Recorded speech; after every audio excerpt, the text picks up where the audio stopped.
Perfecto. Damos unos 5 minutos. Sí, 5 minutos, ok.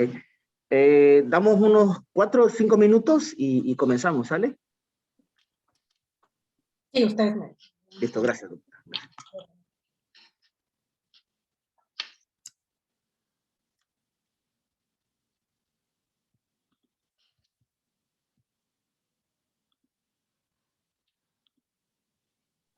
Gracias a los que se conectan. En 4 minutos estamos dando inicio. Muchas gracias. Gracias.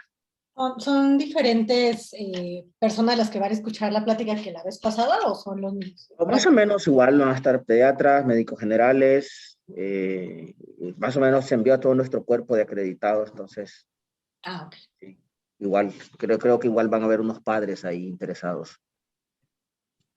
Muy bien.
Hola, en 1 minuto estamos dando inicio. Muchas gracias.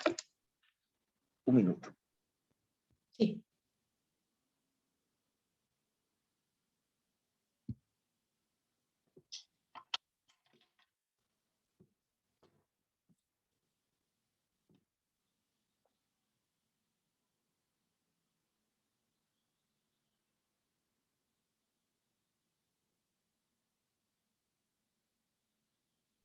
Bueno, muy buenas tardes. Daremos inicio a nuestra actividad académica de hoy. Va a estar a cargo de pediatría, la coordinará el doctor Báez y bueno, agradecemos que hoy tenemos una invitada de honor desde la Ciudad de México.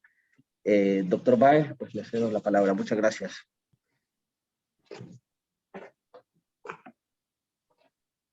Muy buenas tardes, tengan todos y todas en esta tarde, que a propósito, para información de la doctora, hoy es el Día del Padre en Nicaragua, de manera que estamos celebrándolo con una conferencia muy importante y que es de mucho interés para el pediatra y para los padres de familia también. Yo tengo el gusto, pues, entonces de presentarles esta tarde a la doctora Emma García Colín. Ella es neumóloga pediatra del Instituto Nacional de Enfermedades Respiratorias de México, INER, con alta especialidad en trastornos del sueño. El tema que va a desarrollar la doctora en el tiempo que vamos a estar aquí es el impacto de las pantallas sobre el sueño en niños. Hay una gran preocupación sobre este tema y es importante adquirir los conocimientos necesarios para orientar a nuestros padres de familia con los que trabajamos sobre lo que las pantallas pueden significar para el trastorno en sueño en el niño. Entonces, no tengo nada más que agregar que agradecerle a la doctora Emma García por estar siempre ella disponible para llevarnos su conocimiento a los pediatras nicaragüenses. Y pues, los dejo con la doctora. Y muchas gracias, doctora, nuevamente por estar con nosotros esta tarde. Gracias, muy buenas tardes, doctor, por la presentación. Para mí un gusto estar aquí acompañándolos. Y bueno, sin más preámbulos, vamos a comenzar. No tengo ningún conflicto de interés con la información que les voy a presentar. Y bueno, vamos a hablar acerca de la importancia del sueño adecuado en niños, la relación del ciclo sueño-vigilia con el ciclo de luz-oscuridad, que es el ritmo circadiano, la importancia de la melatonina, el impacto de los dispositivos electrónicos en este ciclo en los niños y qué consecuencias tiene en su salud, así como algunas estrategias para disminuir este impacto negativo. Bueno, hay que conocer que desde el 2008 se conmemora el Día Mundial de Sueño, pues haciendo énfasis de la relevancia que tiene el buen dormir. Se conmemora en marzo, ¿no? Siempre la segunda, tercera semana de marzo, y cada año tiene un eslogan diferente. En este caso, pues es la adecuada calidad de sueño, una mente sana y un mundo feliz. Entonces, la importancia de hablar de problemas de sueño en pediatría, pues son varios puntos, ¿no? Lo primero es la pirámide poblacional. Todavía somos una pirámide poblacional de base ancha, es decir, que la mayoría de la población pues es en edad pediátrica y adolescentes. Van a tener estos trastornos de sueño, implicaciones clínicas agudas y a largo plazo que impactan en la edad adulta. Se consideran realmente un problema de salud pública, son trastornos poco difundidos en la población general e incluso en el ámbito médico. Y pues ahora nos enfrentamos al confinamiento, a la nueva normalidad. Actualmente, bueno, no sé allá en Nicaragua cómo estén de casos COVID, pero pues aquí ya estamos en la plena quinta ola. Digo que afortunadamente no son casos graves por la vacunación, pero pues los niños siguen sin estar vacunados. Esta pirámide pues va a tener una transición demográfica que para 2050 aproximadamente, que pues ya no falta tanto, se espera que esta base ancha ya no sea así, que sea más estrecha y que la población adulta sea la que predomine, pero bueno, el impacto y las consecuencias que tiene cualquier trastorno en general en la edad pediátrica pues va a tener repercusiones en la edad adulta. Entonces hay que ver esto a largo plazo, a futuro. El sueño es un proceso biológico que es fundamental en todos los seres. Se observa en distintos organismos, desde la mosca de la fruta, sí, también tienen sus etapas de sueño y estos ciclos. Diferentes especies de la misma orden o de diferente orden filogenética que comparten diferentes horas de sueño y diferentes patrones de sueño. Incluso, bueno, también algunos animales acuáticos y terrestres. Animales que incluso tienen sueños unihemisféricos, bueno, sueño unihemisférico, ¿no? Un hemisferio está en una etapa de sueño superficial y la otra está en vigilia, esto pues para evitar a los depredadores, hasta los humanos, ¿ok?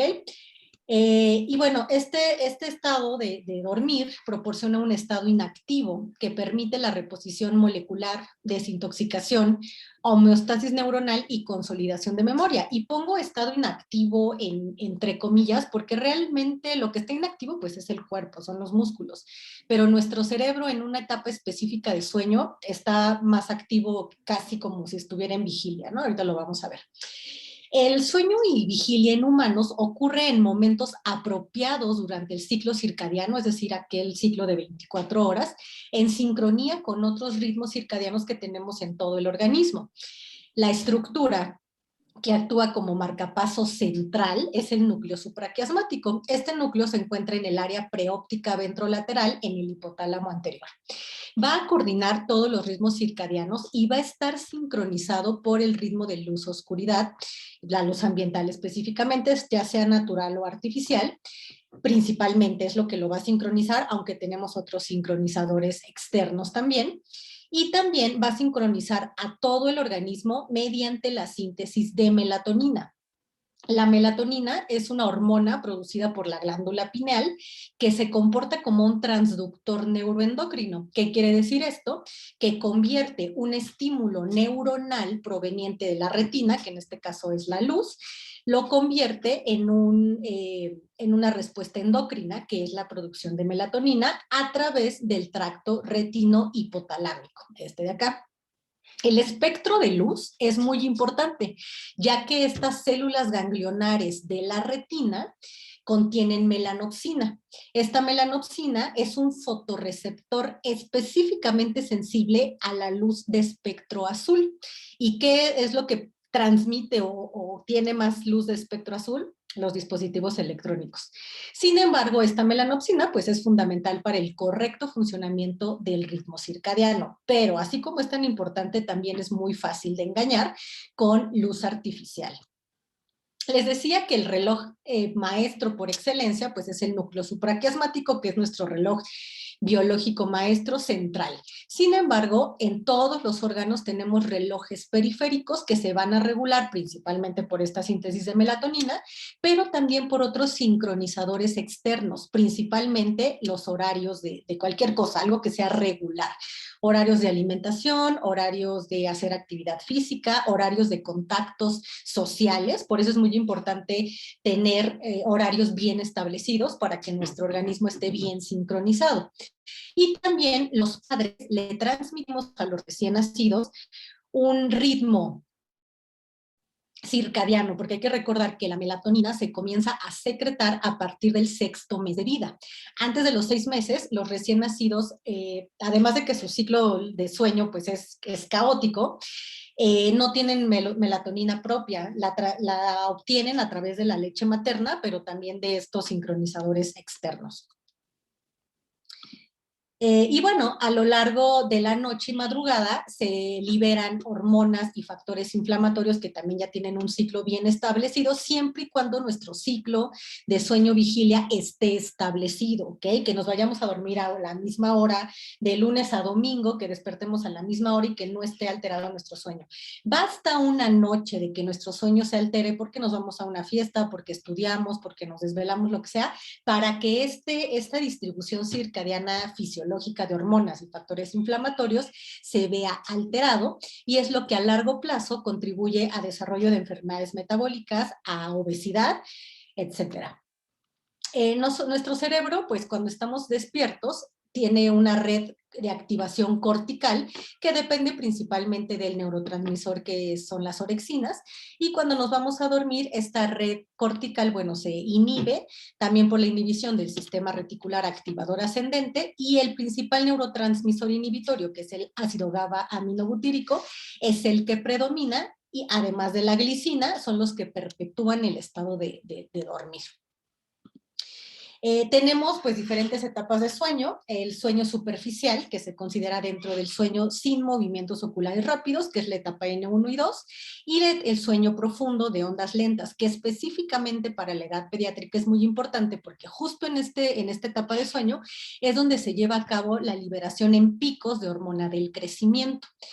Nos vamos relajando poco a poco conforme vamos avanzando en las etapas de sueño, y nuestro tono simpático, frecuencia cardíaca, frecuencia respiratoria, TA y tasa metabólica van a ir disminuyendo. Sin embargo, cuando llegamos a la última etapa de sueño, que es el sueño de movimientos oculares rápidos, tenemos atonía muscular, o sea, ya nos quedamos sin nada de tono muscular, solo el diafragma es el único que funciona, afortunadamente, y nuestro tono simpático incrementa y nuestra frecuencia cardíaca y respiratoria se vuelve irregular. Entonces, podemos decir que esta etapa de sueño pues es susceptible a nivel respiratorio, y bueno, podemos tener aquí problemas del sistema nervioso central. En la primera etapa vamos a soñar poco, ¿no? Son sueños que son reales, si es que los recordamos, o es cuando despertamos en esta etapa de que decimos, no, o sea, sé que estaba soñando, pero no recuerdo qué, no recuerdo detalles, o definitivamente decimos, no soñamos nada, ¿no? No recuerdo mis sueños.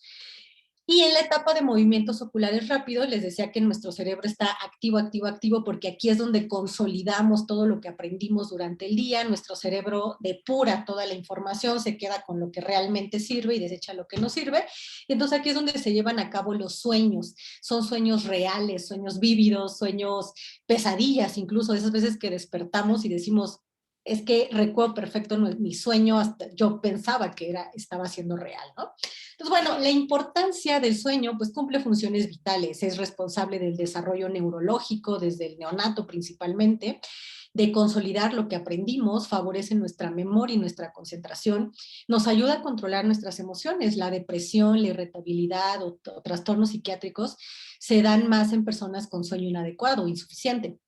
Regula también nuestra función cardiovascular y metabólica, personas que duermen menos tienden a desarrollar más fácilmente hipertensión arterial sistémica, ayuda a la eliminación de toxinas celulares, responsable de crecimiento y desarrollo tisular, por lo que les decía de la hormona del crecimiento, también ayuda al antienvejecimiento celular por protección telomérica y pues nos ayuda a restaurar energía, incluso las pequeñas siestas.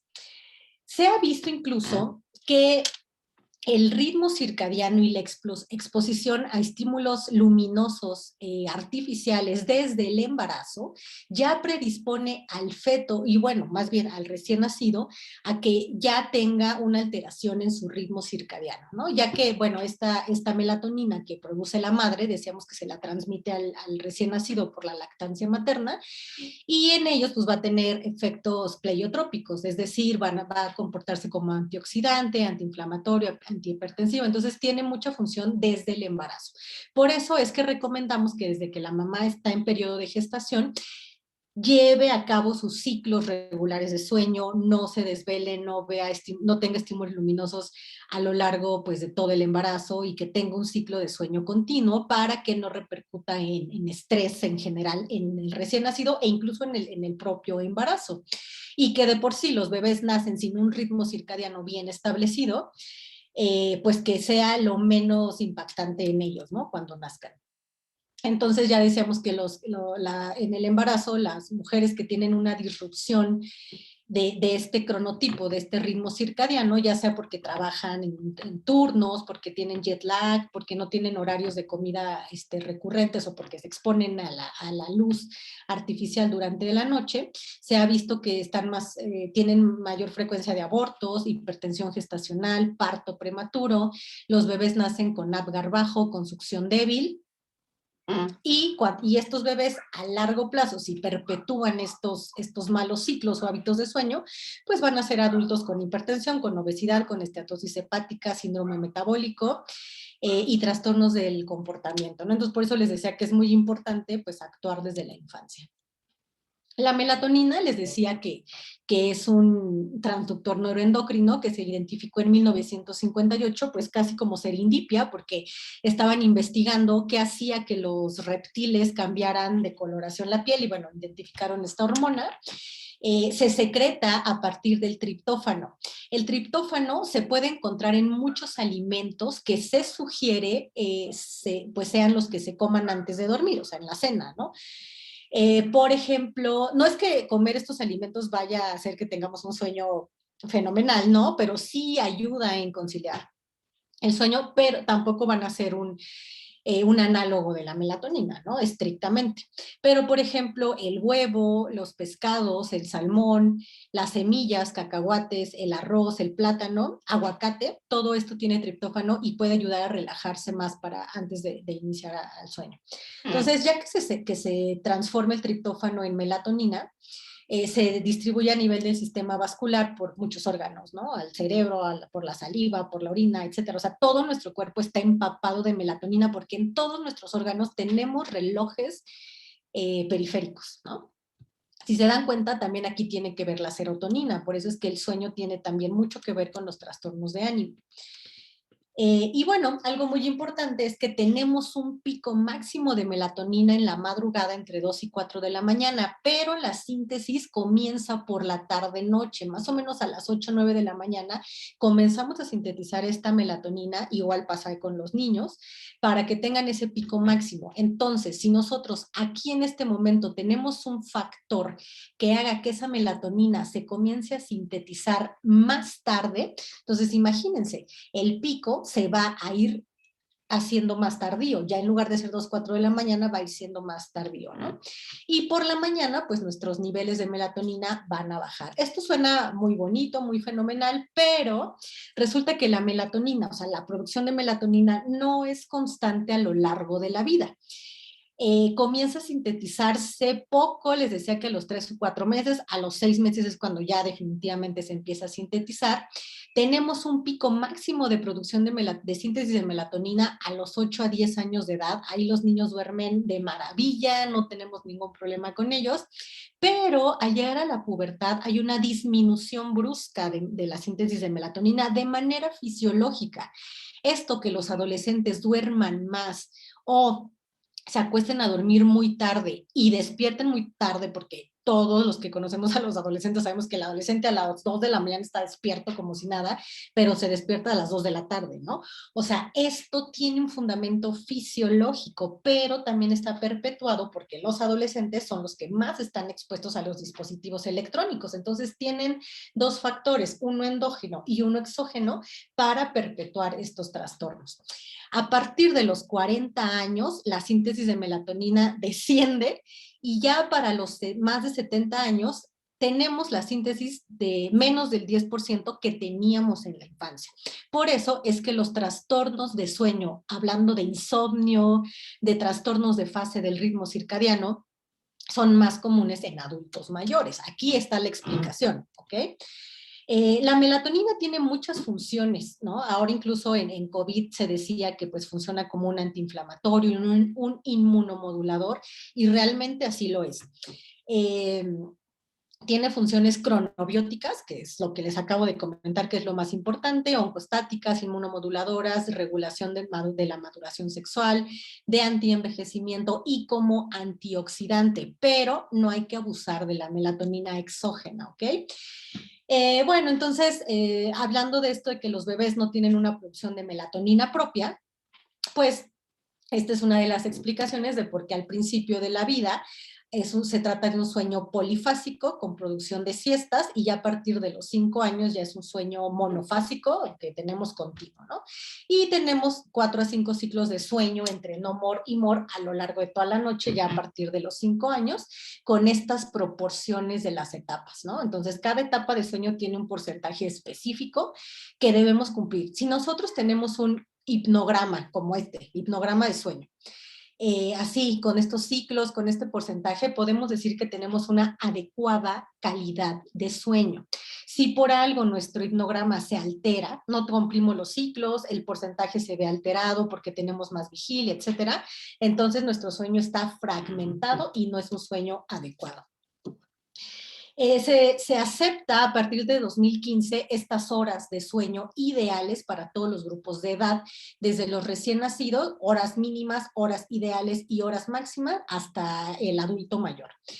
Pero se sabe que, al menos en la edad pediátrica, hasta el 30% de los niños en edad escolar van a tener sueño insuficiente, y hasta el 90%, si no es que el 100% de escolares y principalmente adolescentes van a tener un sueño insuficiente. Entonces, esto pues realmente es de preocupar y pues se comporta como tal, como un problema de salud pública.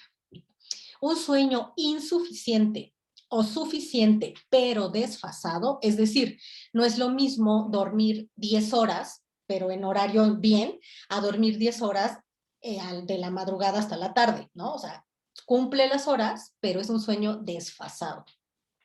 Este sueño desfasado pues altera todos nuestros relojes circadianos del organismo. Entonces, este sueño insuficiente pues va a tener complicaciones o secuelas neurocognitivas. Son niños que no alcanzan su rendimiento escolar adecuado, son niños que son irritables, no se adaptan en la escuela, tienen quejas, no alcanzan su rendimiento óptimo. Complicaciones metabólicas. son niños con más riesgo de obesidad, de síndrome metabólico, de hiperfagia, inflamatorias. O sea, la obesidad pues es una enfermedad proinflamatoria. Y estar en un ritmo de sueño alterado, desfasado, nos predispone a una inflamación continua del organismo, problemas cardiovasculares, más riesgo de hipertensión arterial, incluso en niños, y alteraciones en el sistema inmune. Son niños que son más enfermizos cuando hay un sueño insuficiente o que no tienen una adecuada respuesta ante las infecciones o incluso ante las vacunas, ¿no? Entonces, siempre que vayan a poner una vacuna, asegúrense tanto niños como adultos de haber dormido bien las noches previas, ¿no? Mínimo, digo, hay que dormir bien diario, ¿no? Pero pues mínimo aunque sea para las vacunas. Luego, esto pues nos va a generar a que el sueño sea desplazado hacia el día, ¿no? Entonces queremos despertarnos a las 10 de la mañana, 11 de la mañana, etcétera, y entonces nuestro ritmo se va convirtiendo en un cronotipo nocturno, ¿no? Vamos a ver eso de los cronotipos.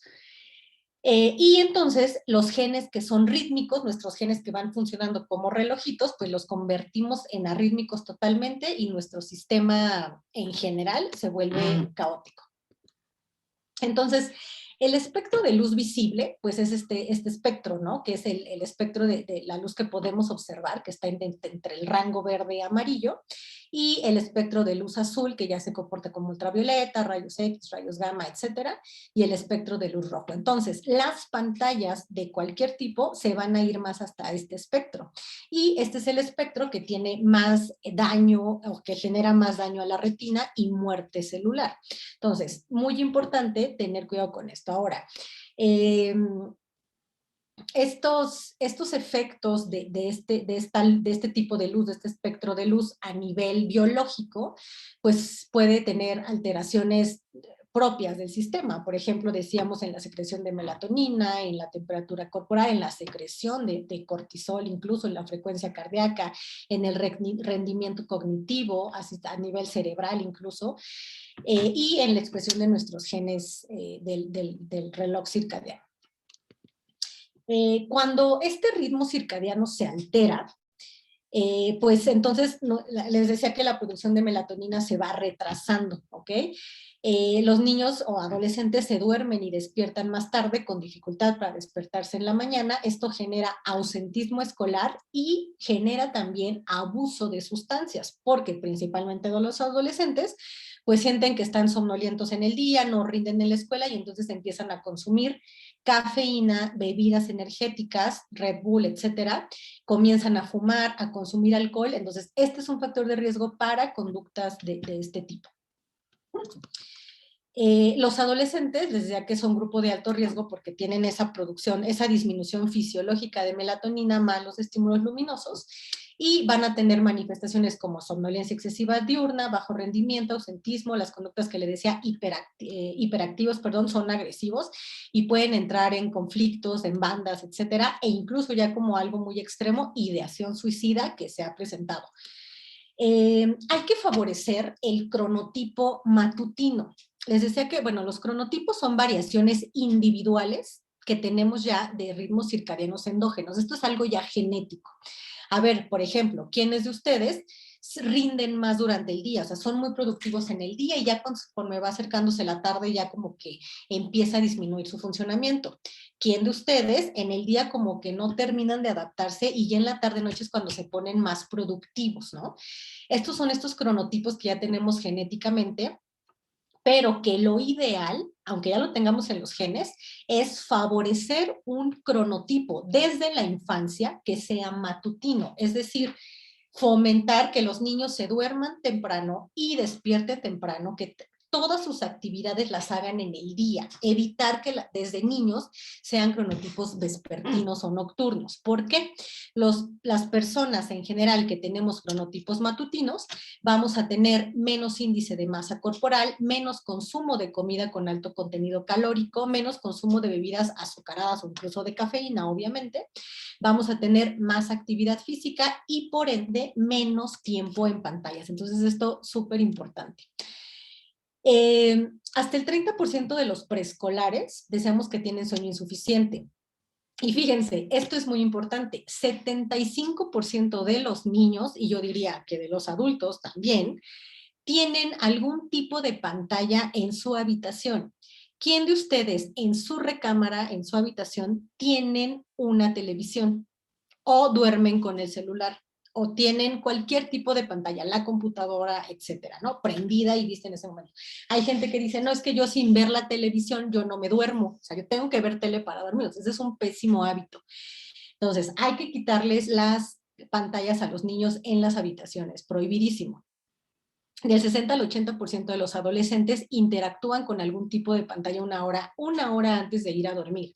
Lo ideal es que nosotros nos desconectemos de todos los estímulos luminosos artificiales 2 horas antes de ir a dormir. Y eso también incluye la luz de la habitación. O sea, hay que apagarlo, hay que exponerlos lo más que se pueda a la luz natural e ir disminuyendo la intensidad de luz y, por supuesto, celulares, todo esto, apagarlos 2 horas antes. Ahora, los dispositivos actuales tienen una forma donde se baja la intensidad de la luz y esto lo único que traduce es que este espectro de luz azul lo disminuye y lo hace más hacia el espectro de luz visible, que es el verde y el amarillo, que no tiene tanto impacto en el ritmo circadiano. Pero aún así es luz artificial, afecta este reloj biológico. Y más del 45% utilizan el teléfono celular como alarma para despertar. Esto aplica en niños y adultos. No utilicen su celular como alarma para despertar, porque es bien común que estamos viendo, no, y no vaya a sonar, y qué tal si se apaga, y bueno, voy a ver mi red social, etcétera. Entonces, reloj despertador normal o despertarse de alguna otra manera, pero sin celular. Entonces, esto traduce que hay peor calidad de sueño en niños y adolescentes al tener cualquier tipo de pantalla durante la noche en la habitación. Lo ideal es que antes de dormir los papás recogen el celular apagado para que el niño no esté pensando que van a invadir su intimidad y en la mañana se lo vuelven a entregar en aquellos adolescentes que ya tienen. Porque bueno, antes de los adolescentes, pues no está recomendado el uso del celular. La principal asociación adversa entre el uso de pantallas y la salud del sueño, pues es este retraso en la hora de ir a dormir y menor duración de tiempo total de sueño. O sea, el niño se puede quedar ahí viendo, bueno, aquí en México decimos picado, es decir, ahí muy entretenido en ver una serie o lo que esté viendo y se le pasa el tiempo, pero ¿qué sucede? Tiene que despertarse para ir a la escuela a las 6 de la mañana, entonces ya sus horarios de sueño se recortaron y el fin de semana quieren compensarlo. Entonces, no, pues el niño no durmió bien, se despertó todos los días temprano para ir a la escuela, pues que el fin de semana duerma hasta que quiera, ¿no? Eso tache. Tienen que dormir lo mismo, irse a dormir y despertarse siempre a la misma hora, de lunes a domingo y en vacaciones. Recordar que el sueño, las horas de sueño, los ciclos de sueño, etcétera, que se pierden un día antes o 2 días o los que quieran antes, no se recuperan aunque al día siguiente durmamos todo el día. Eso es algo falso. Es que dormí 3 horas previas, dormí 3 horas anoche, entonces ahorita voy a dormir todo el día para reponer. O sea, repones la energía, eso sí, pero las funciones metabólicas y neurológicas que se perdieron en ese momento ya no se recuperan. Es la famosa deuda de sueño. Entonces, ¿cuáles son los mecanismos subyacentes de la exposición a pantallas? No solamente es este espectro de luz azul, sino que, uno, el impacto que el niño está observando en la caricatura, en la película, lo que sea, puede mantenerlo alerta, ¿no? Si está viendo algo agresivo, una serie muy interesante, pues su cerebro se va a quedar alerta de qué va a pasar. No me puedo esperar al capítulo de mañana, tengo que saber hoy cuál va a ser el desenlace. O peor aún, hay quienes juegan videojuegos antes de dormir. Entonces están activos de que tengo que pasar al siguiente nivel o lo que sea y su cerebro está activo. Ya sea la luz emitida pues contribuye a un hiperalertamiento y a la disminución del estímulo para dormir durante toda la noche. Incrementa la latencia sueño, es decir, el tiempo que tarda en dormirse y la duración del sueño moro, o sea, el sueño de movimientos oculares rápidos se ve disminuido porque ya no alcanza a llegar. Y acuérdense que esta es la última etapa de sueño que predomina al final de la madrugada. Y si despertamos y no alcanzamos a llegar a esta etapa de sueño, a uno de nuestros ciclos en esta etapa de sueño, recuerden que aquí es donde nuestro cerebro está muy activo guardando esa información que realmente le funciona, ¿ok? Entonces, muy importante garantizar llegar a esta etapa de sueño. Y bueno, la luz en el espectro azul suprime la síntesis de melatonina y por ende retrasa su liberación y la fase circadiana.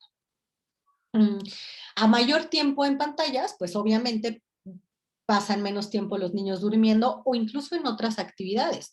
Son niños que ya no hacen actividad física, que ya no salen a convivir con sus amigos o lo que sea, no hacen otras actividades, incluso no comen, no tienen estos sincronizadores externos que les explicaba que debemos tener continuos para que apoyemos también a este ritmo circadiano.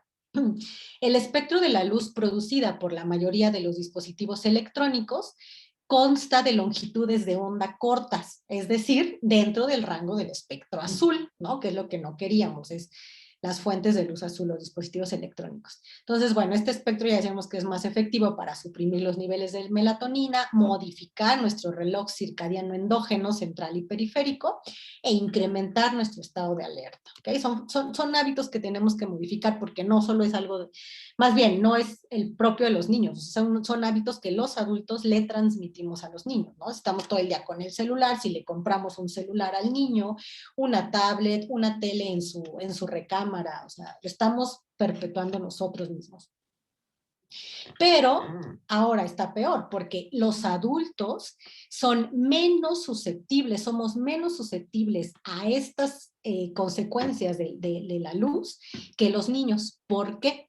Porque los niños tienen características muy específicas, fisiológicas, que los hacen más sensibles a este tipo de luz.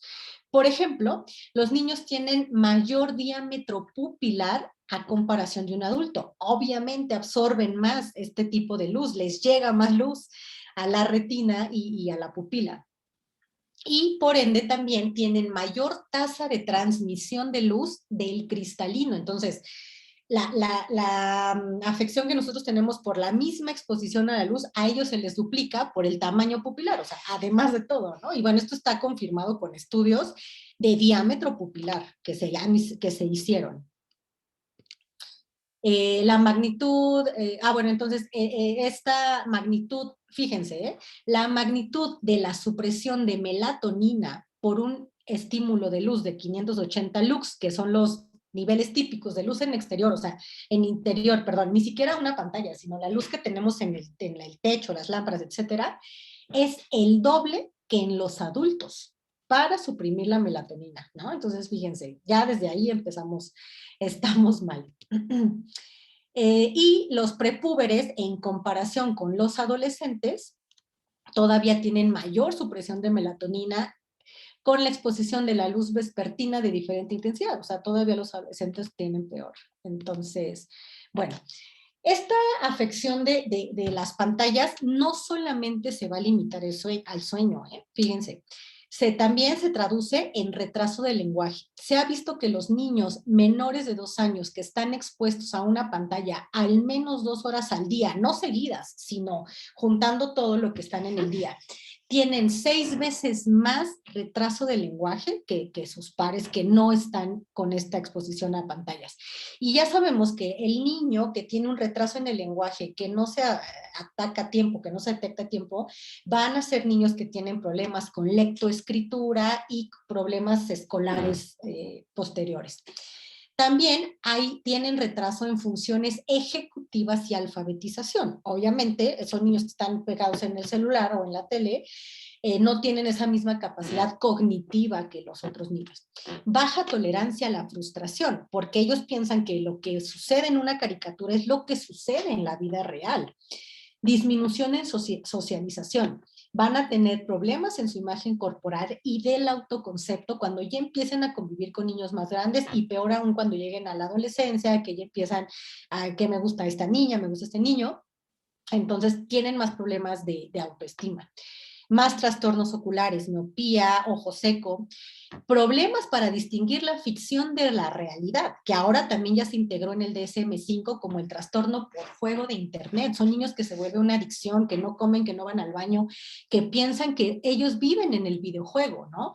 Piensan que una un arma, ¿no? Estos juegos de violencia pues y revive el que esté en el videojuego que esto realmente sucede así, ¿no? Entonces esto es muy peligroso.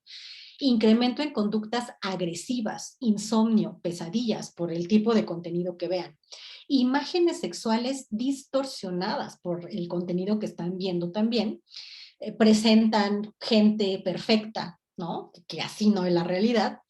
Estados depresivos, distimia, falta de motivación y sobrepeso y obesidad por el sedentarismo. Entonces no hay que limitarlo solo al impacto en el sueño, sino ya ven todas las consecuencias. Es un estudio muy interesante que se realizó para ver las familias, bueno, entre otros factores, ¿no? Fumadores, etcétera, pero en el inciso B, como una cuestión que ellos metían, ¿no? Si el niño ve televisión al menos 3 horas al día y que hicieran dibujos. Fíjense cómo la calidad y los detalles, las características de los dibujos de los niños que no veían tanta televisión, y esto fue en el 2006, ni siquiera reciente, pero eran muy diferentes a los que veían más televisión. O sea, esa capacidad de imaginación, esa capacidad cognitiva, pues disminuyó bastante, ¿no? Viendo tanta televisión. O sea, esto es un ejemplo muy, muy sencillo del impacto que tiene a nivel neurocognitivo. Entonces, bueno, la Academia Americana de Pediatría hace estas recomendaciones para la exposición a pantallas. Esto era lo previo que se distribuyó y que todo el mundo seguía, pero fíjense cómo era 1 hora o limitado, etcétera. Actualmente se acepta que en niños menores de 18 meses, perdón, el contacto con dispositivos electrónicos se tiene que limitar a videollamadas únicamente con familiares y amigos, y eso si viven a la distancia, por cuestiones de pandemia no se pueden visitar, para que el niño tenga esa interacción, conozca a su familia, puede estimular un poco el lenguaje. Pero ya después, aparte de eso, los niños menores de 18 meses no deben ver televisión, programas, etcétera, ¿no? Caricaturas.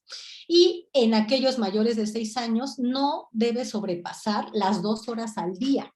E incluso estas 2 horas se deben hacer un plan personalizado. Es decir, en esas horas, ¿qué contenido va a ver el niño? ¿En qué hora? Y en qué tipo de dispositivo. No es como que así ve 2 horas lo que tú quieras, no. Ya debe haber un plan de vas a ver esto, elige 3 programas que tú quieras, lo que sea, y en estos horarios, no a la hora que tú quieras, y lo vas a ver en tele, o etcétera. Siempre es más recomendable, pues, que se establezca algo, a diferencia que el niño esté navegando en YouTube o en cualquier plataforma, ¿no? Sino que sea algo bien establecido. Incluso en Estados Unidos tienen planes familiares para el uso de estos dispositivos, ¿no? Hay aplicaciones, esta es una aplicación donde sale como sí, o sea, toda la semana, y ahí tú puedes poner, pues esta hora vas a ver, no sé qué, para tenerlo ahí y que el niño ya sepa que solamente eso va a ver. Entonces, bueno, un sueño sano, a manera de conclusión, pues debe tener una adecuada duración. Un momento apropiado debe ser regular, debe tener buena calidad y no debe haber interrupciones. Y estas interrupciones pueden ser por múltiples factores, pero uno de los principales son los trastornos de sueño. Entonces, detectar algún trastorno de sueño que pueda estar condicionando que el niño despierte constantemente y no tenga un sueño ininterrumpido.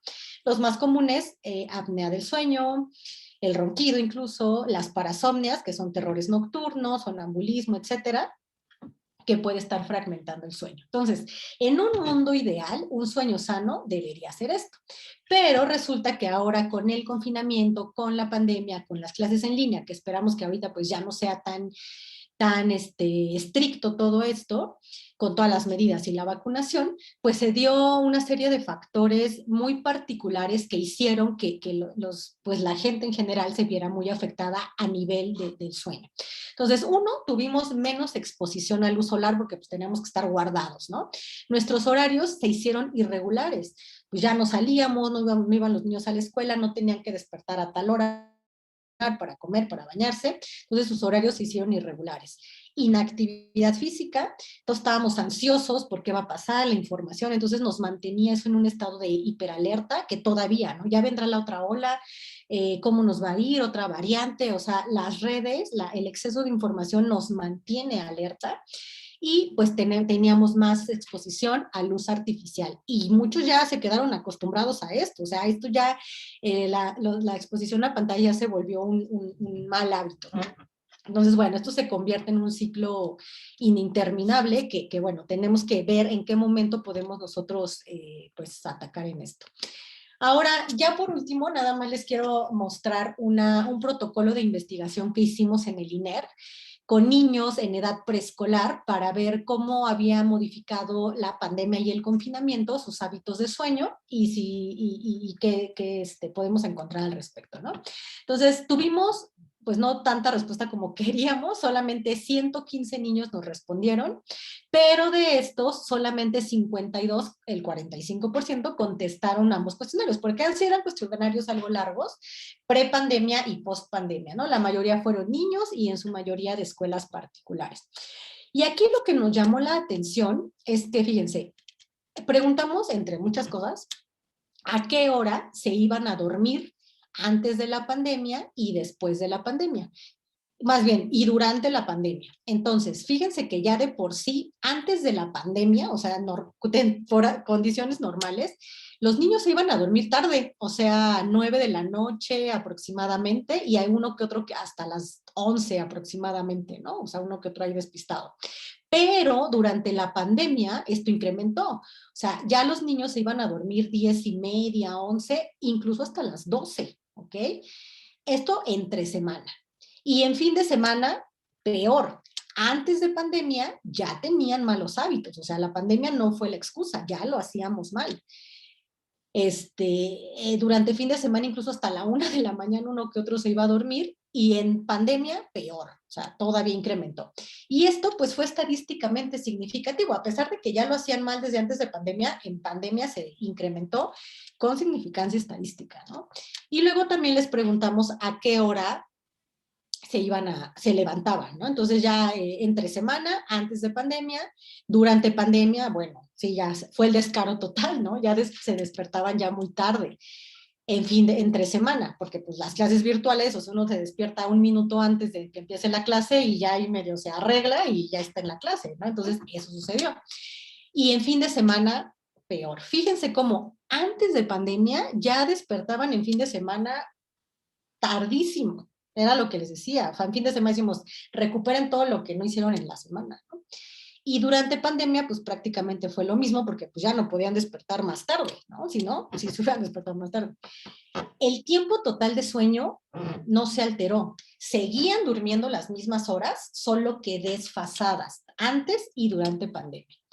Y el uso de pantallas, pues también incrementó.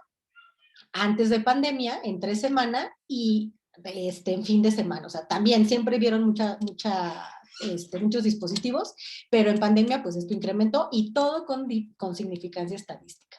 Horas de ejercicio, por supuesto, disminuyeron antes de pandemia, durante pandemia. Y bueno, ¿qué recomendaciones hace la Academia Americana de Pediatría? Ya voy a terminar. El sueño se tiene que hacer una prioridad, o sea, nada de que, ay, no, pues mire, me voy a ir a la fiesta y entonces no importa, me duermo más tarde, o me voy a ir de viaje. No, o sea, el sueño debe hacerse una prioridad, es decir, todo lo que hacemos en el día debe estar organizado para que terminemos a la hora que tengamos que irnos a dormir, nada de hacerlo más tarde.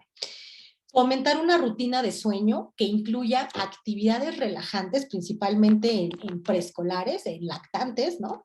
Y evitar uso de medios electrónicos 2 horas antes de ir a dormir. Actividades relajantes, ¿a qué nos referimos?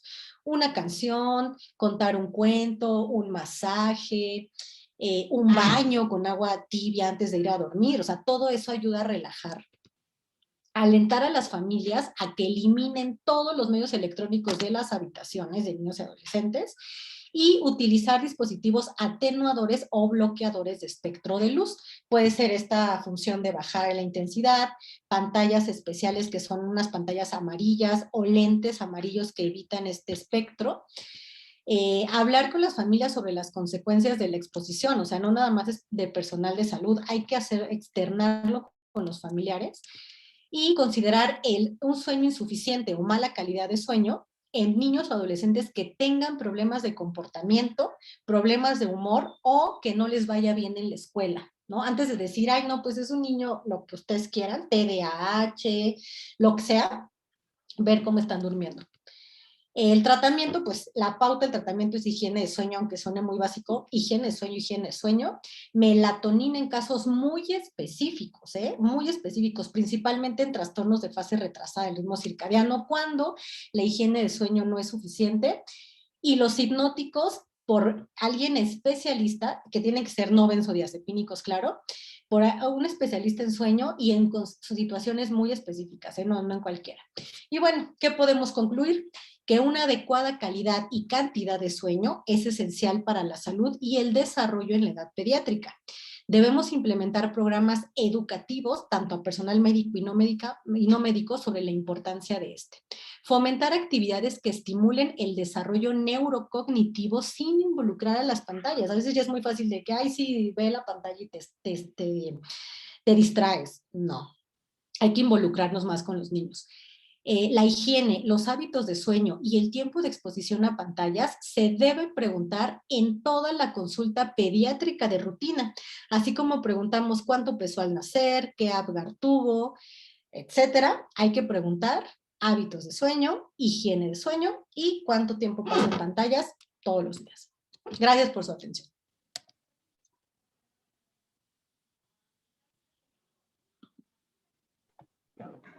Muchas gracias, doctora. Le agradecemos mucho su excelente exposición. Tenemos una pregunta que dice lo siguiente. Doctora, mi hija dormida de pronto se sienta como asustada y luego se acuesta. ¿Eso se verá a que mira tablet antes de dormir? Mi hija de 3 años debería hacer siesta por la tarde. Es raro que duerma.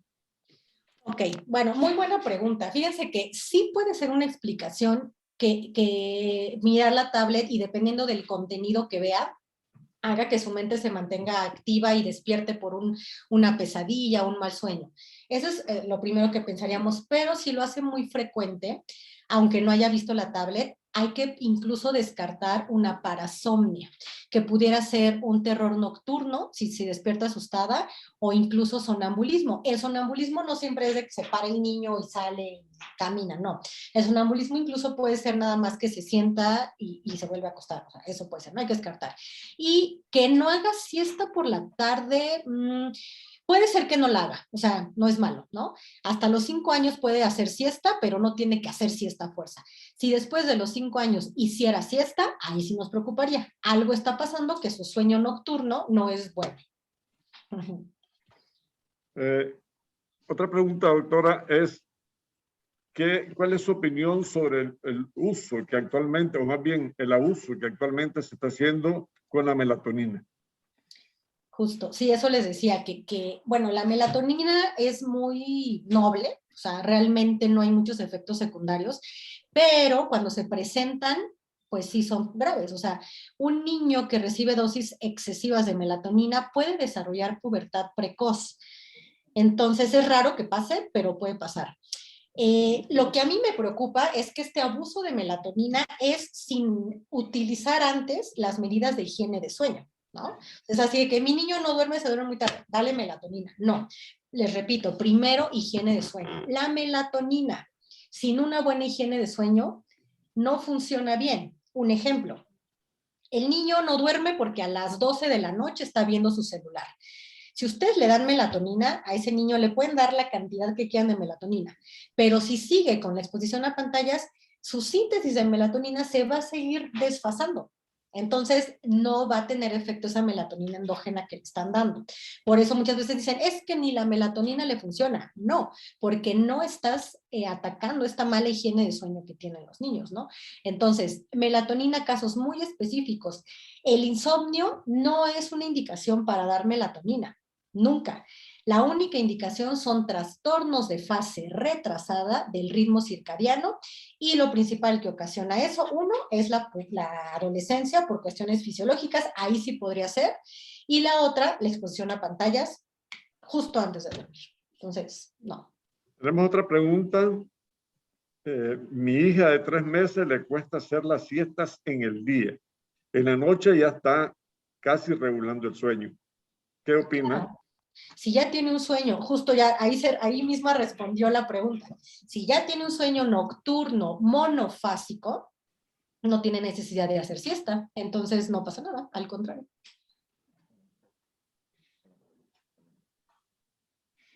Aquí hay otra intervención de la doctora Carolina Vega, que es neuróloga pediatra.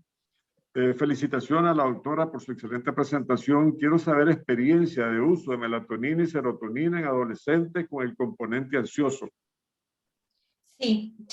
Esa combinación, siempre y cuando ya tenga un trastorno de ansiedad generalizado, ya diagnosticado como tal, y que se hayan excluido otras fases, otras causas, puede funcionar. Sí, siempre y cuando, claro, que esa ansiedad esté generando un trastorno del sueño, ¿no? Pero no de primera instancia se tiene que dar, sino ya, les repito, higiene de sueño previo, terapia conductiva conductual, psicoterapia, etcétera, y ya después estas medicamentos. El doctor Bacon quiere hacer aquí una... Muchas gracias, doctora. Su opinión respecto, pero bueno, va un poco también esto de las pantallas, utilizar en la red, por ejemplo, YouTube hay videos para conciliar el sueño, para relajar la mente. ¿Qué consideración tienes al menos entonces dejar solo la música para los niños, aunque obviamente no tengan el reflejo luminoso? ¿Qué consideración tendrías? Sí, bueno, aquí lo que funciona más que la música relajante y eso, es el ruido blanco, que lo pueden descargar de aplicaciones, etcétera. Y bueno, si está fungiendo el celular, por ejemplo, solo como una bocina, y pues no hay exposición a luz, lo pueden utilizar. No todos los niños responden, bueno, en general no todas las personas respondemos bien a música relajante. Hay personas que incluso los activa más, ¿no? Porque está su cerebro pendiente. Ay, ¿ahora qué canción viene? Y esta música, ¿no? O sea, todo se debe individualizar. E incluso el ruido blanco, que dicen es buenísimo para que los niños duerman, perdón. A veces hay niños que ese ruido, que es como ruido de secadora, ruido, algo así, el ruido blanco, les puede generar más ansiedad. Entonces, se puede intentar, si vemos que no funciona, lo quitamos, ¿no? No hay problema. Perfecto, gracias. Muy bien, doctora, muchas gracias. Le queremos agradecer, creo que no tenemos más preguntas. Estamos revisando. ¿Cuáles son las escalas? Ok, perdón, aquí hay una.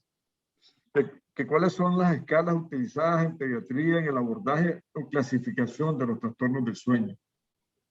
Claro, cada trastorno de sueño tiene escalas diferentes, o sea, no hay una escala general, ¿no? Por ejemplo, hay cuestionarios que abarcan los trastornos más comunes, como son la apnea obstructiva, el insomnio, parasomnias. Hay uno que se llama BEARS, ¿no? Por las siglas en inglés. El PSQ es otro. O si lo queremos utilizar cada uno, puede ser, por ejemplo, la escala del Epworth pediátrico, que es la escala de somnolencia adaptada a niños, ¿no? Porque esa escala se hizo para adultos. El Pediatric Sleep Questionnaire, que es el PSQ, que es de los más completos y que ya hay versiones validadas al español. Yo diría ese, PSQ. Si quieren descargarlo, ese PSQ, validado al español. Tenemos otra pregunta, doctora. Primero que todo, le hace un reconocimiento de excelencia por su disertación. ¿Y qué complicaciones pueden presentar los niños que toman melatonina? Aunque ya usted habló algo de eso, ¿a qué edad está contraindicada? Sí, bueno, menos de 5 años de edad, contraindicada totalmente. Ya mayores de 5 años solo en casos muy específicos y con las dosis establecidas para los rangos de edad. Y en adolescentes es donde su uso pues ya estaría más indicado, porque pues ya no hay este riesgo del desarrollo de pubertad precoz. Otros datos más bien otras complicaciones de melatonina sí graves que haya, la verdad no. Incluso tampoco tiene efecto residual matutino como los hipnóticos, ¿no? Que puede estar durante el día adormilados. O sea, no. Pero en menores de esa edad, pues no tiene ninguna indicación, no tiene por qué darse, ¿no? Y bueno, menos en preescolares. Muchas gracias, doctora, por su respuesta. Hay otra pregunta. la relación de trastornos del sueño y epilepsia de presentación nocturna. ¿Qué piensa? Bueno, de hecho, la epilepsia nocturna es un trastorno de sueño, ¿no? Está en uno de los grupos de trastornos de sueño. Hay más de 100 trastornos, para empezar. Y la Academia Americana de Pediatría tuvo a bien, afortunadamente, en dividirlo en 7 grupos. Entonces, un grupo de estos es trastornos neurológicos asociados al sueño y un diagnóstico es epilepsia asociada al sueño. Entonces, sí, puede haber epilepsia que sea constante y que durante el sueño incremente, o que solamente se produzca durante el sueño. Es un trastorno de sueño. La única forma de darse cuenta y de corroborarla es mediante una polisomnografía, pero es un diagnóstico de sueño, ya, definitivo. Bueno, muy bien, doctora, muchas gracias. Yo creo que hasta aquí terminan las preguntas. Queremos agradecerle nuevamente por habernos acompañado y habernos dado sus conocimientos tan importantes. Y queremos felicitarla por su excelente presentación. Nadie tuvo sueño en la presentación. Eso le aseguro, nadie tuvo con sueño en la presentación. Estuvimos muy interesantes. Y le agradecemos mucho, ¿verdad? Y esperamos poder contar con usted en el futuro siempre. Lo dejo con el doctor Bacon, director de docencia del hospital.